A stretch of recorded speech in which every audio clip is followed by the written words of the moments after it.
The food coloring didn't show up as brightly in the sea as it did in the store bottles, but you could definitely see it. As Abby and I had hoped, the current and the wind were in our favor, transporting the dye down the shoreline in a shiny stream from Dusty Muleman's basin. Dad and Grandpa Bobby stood together on Thunder Beach, admiring the telltale trail of fuchsia. I'm impressed, my father said. This was your idea, Noah? Abby's too, I said.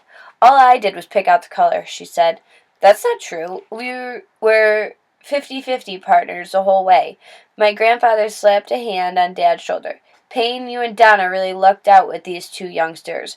They're true champs, both of them. Most of the time, Dad said, shooting us a sideways glance. You gotta admit, said Grandpa Bobby, this is a whole lot neater than sinking the man's boat.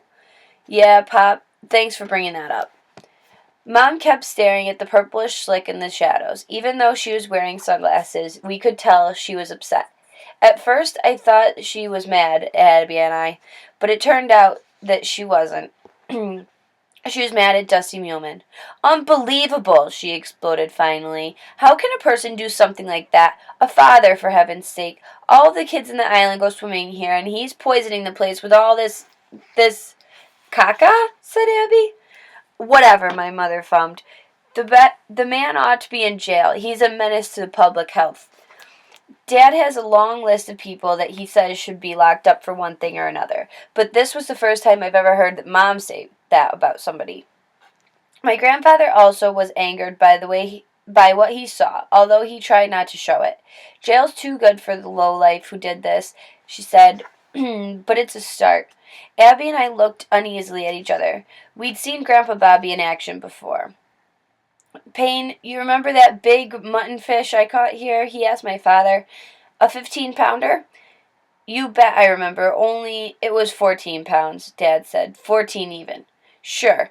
Anyways, it was a hell of a catch, said Grandpa Bobby. That was back before they draped the fish traps all over the reefs.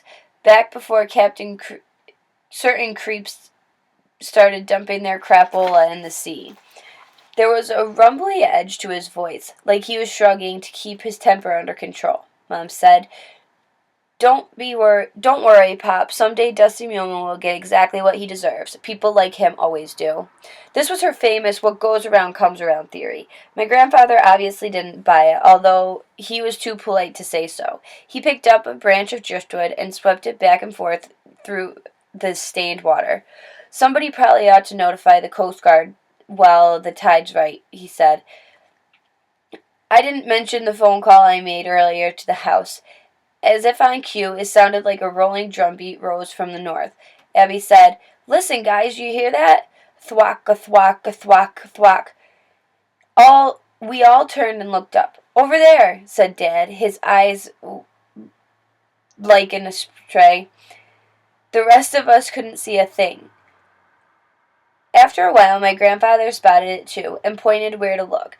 The first was just a small fuzzy dot on the wide-open blueness of the sky, but as the dot grew larger, it turned blaze orange and took on the shape of a helicopter. The drumbeat of the rotors became a loud, high-pitched whine, and as the chopper circled lower. On its belly, we could plainly read the words Coast Guard. A side door rolled open, and the man in the dark jumpsuit leaned out. He was wearing a white crash helmet and aiming a camera down at the water. Taking video of our amazing fuchsia river. We waved at the Coast Guard man, but he was too busy to wave back. The helicopter gradually began to move, following the colorful current of evidence all the way up to the beach, all the way to the marina where the Coral Queen was moored. There, the chopper hovered for a long time. Dusty Muleman was officially busted. Abby whooped, and Grandpa Bobby clapped, and I pumped a fist in the air. We headed home feeling hopeful and happy, though. Mom and Dad weren't quite happy enough to forget about me and Abby sneaking out the night before. By the way, you're both grounded, Mom informed us in the car.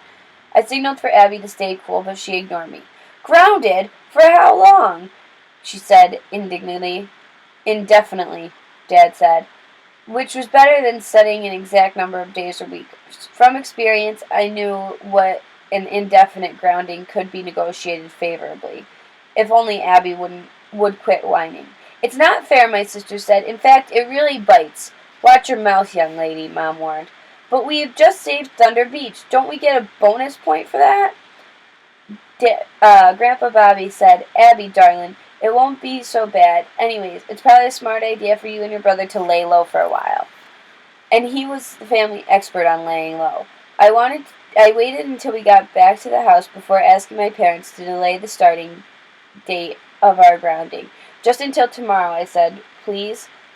My father eyed me suspiciously. Why, you've got big plans for this afternoon. I need to go, thanks, Shelly. Me too, said Abby, scooting on to my side. Dad left the decision to Mom, who drilled us with one of her I'm not kidding stares. You've got exactly 1 hour, she said, not a minute more. We dashed for our bikes, Abby calling over her shoulder. Grandpa Bobby, you better be here when we get back. My mother and father honestly care about each other, but they argue about plenty of stuff. Sometimes it seems silly for me and Abby, but other times it's really heavy. For instance, Mom was 99% serious about divorcing Dad if he didn't come home from jail and get his act together. I totally understood why she felt like that, and at the same time, I could see the point he was trying to make about sinking the Coral Queen. But even when my parents are fighting, they don't actually fight. It's only sharp words back and forth, no fists or blunt objects. Unfortunately, some people get carried away, as my sister and I were reminded when we showed up at Shelly's trailer. She was sitting on the steps, gazing off into the distance. She wore black jeans, a gray Gap t-shirt, and blue trucker's cap turned backward. In one hand was a sweaty bottle of beer, and in the other was a rake. Some of the tines were snapped off, and others were bent at sharp angles. It wasn't the sort of damage caused by normal, everyday gardening. What's wrong? I asked. Love is a strange deal, I swear, she said.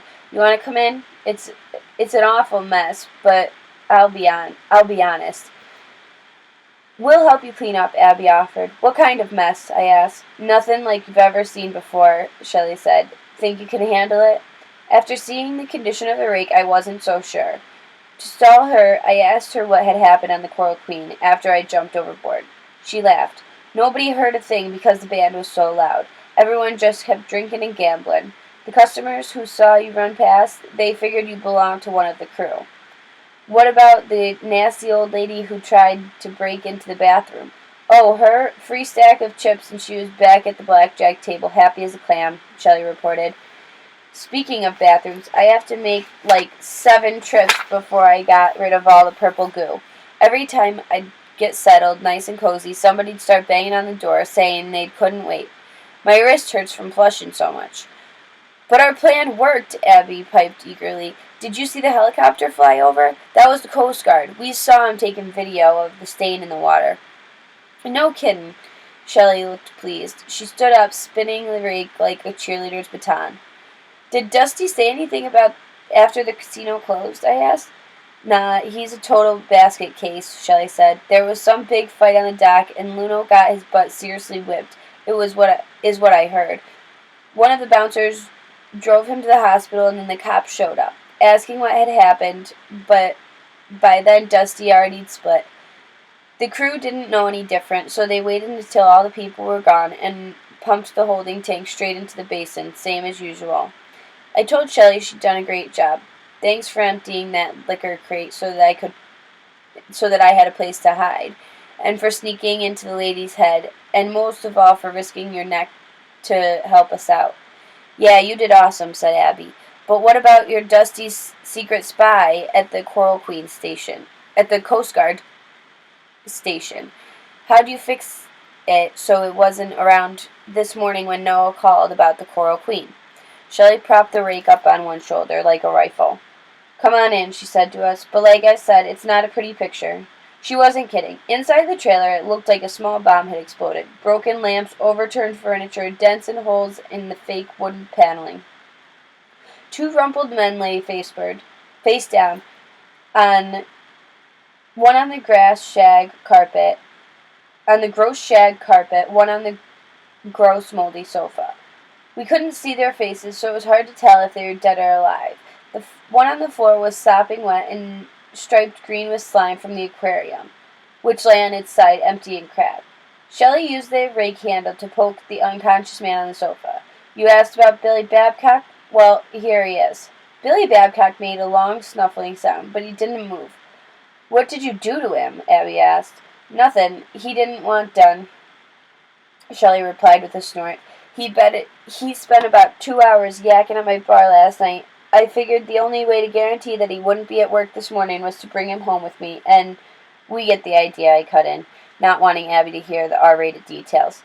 That's cool, Noah, watching out for your little sister, Shelly said. But don't worry, I was perfect lady. I invited Billy over for one of my high-octane cocktails, maybe two. All we did was hold hands on the couch until he got tired of telling me how gorgeous and wonderful I was. Then he kneeled over and went nighty-night. So, who's the other guy? I pointed at the soggy heap on the floor.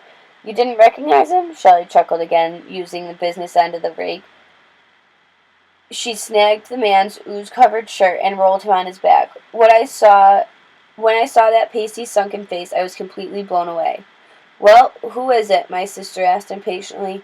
That's Lice Peeking, I said. In person? Shelly unhooked the rake from his shirt. I told you, love is a strange deal. Is he alive? Abby asked. More or less, Shelly replied. You guys want a Coke? We sat at the dinette and listened to her story. It was a good one. After my father had gone to jail and started spouting off about the Coral Queen, Dusty Muleman had gotten nervous. He'd made his list of everyone besides Dad who knew the truth about the population scam, and he'd sent Luno to warn each person to keep quiet, or else.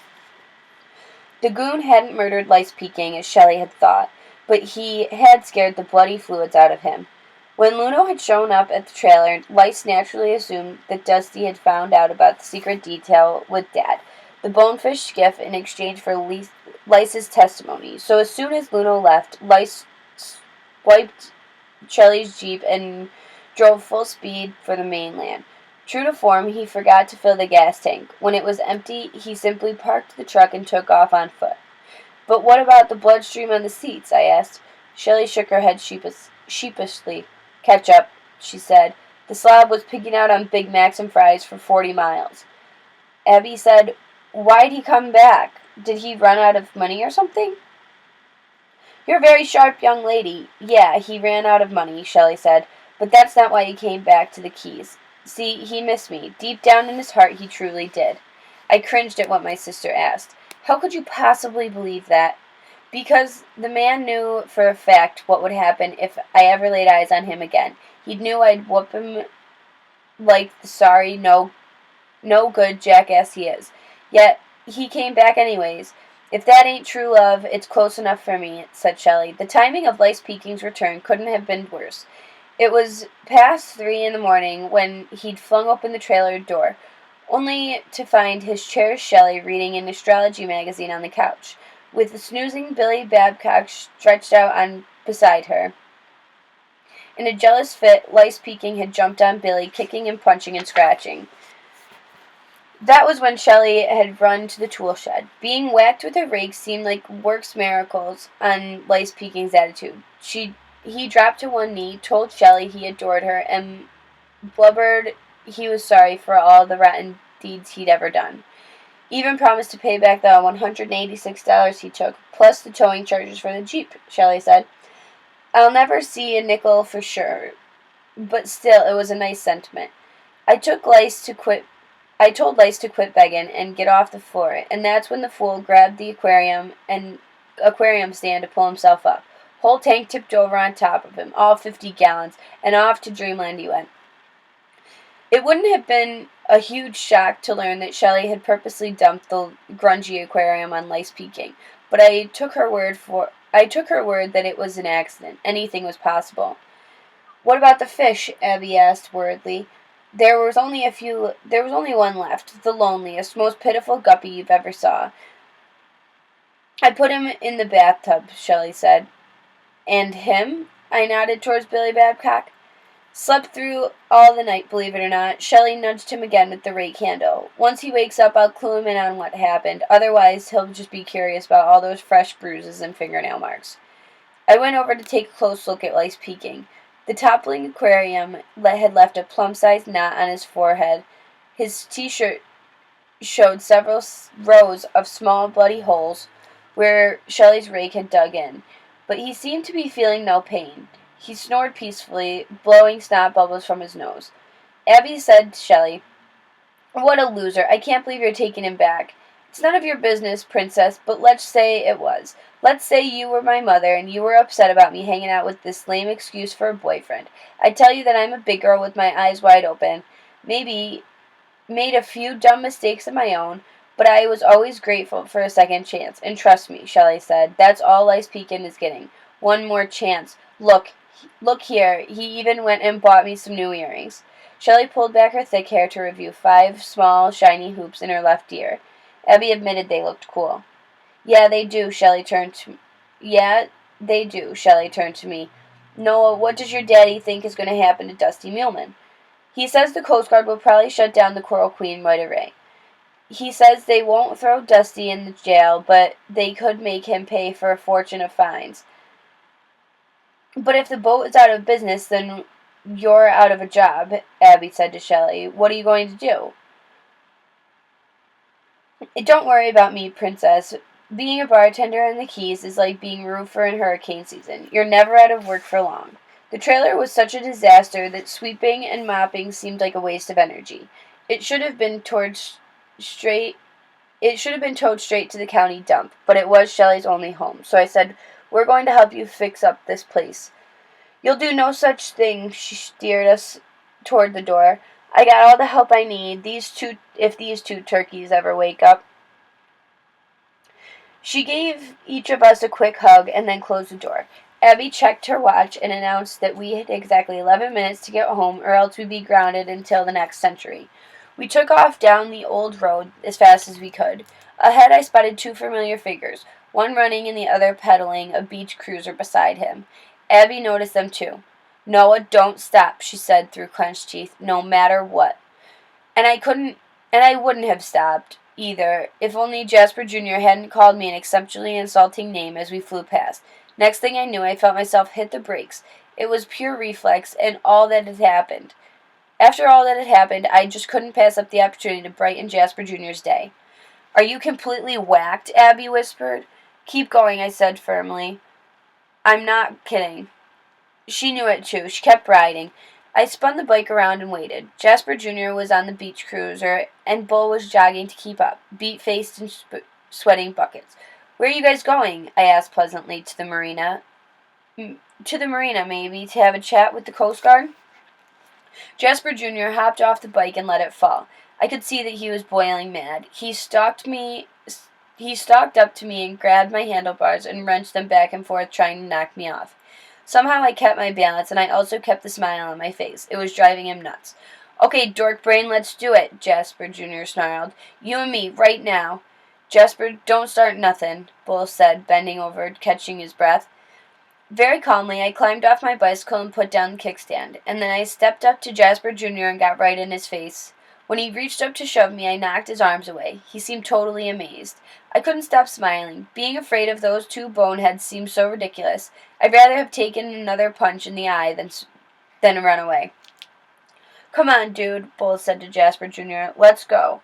"Oh, no, you don't. Not yet," I said. "He still owes me my apology. In fact, he owes me 2 after what he just called me."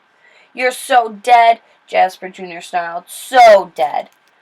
The way he was moving his rat-like mouth, I knew that he was working up another loogie to spit on me. I reached under my shirt, and pulled out a chain that was hanging from my neck. The ancient gold coin dangled back and forth, glinting in the sunlight. From the bug-eyed way that Jasper Jr. and Bull were standing, I knew he'd recognize the coin as the one that Grandpa Bobby was wearing the day in the woods. Bull took a shaky half-step backward. Jasper Jr. stood there gnawing at his lower lip, which I took as a sign of possible brain activity. Neither of them wanted to tangle with that cozy old picture again. "I'm still waiting for my apologies," I said.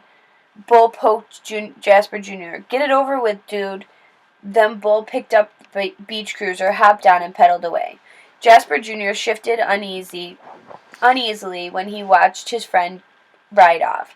Now that it was just me and him, I'd like to think he would have been nervous even if I hadn't showed him the coin, but probably not.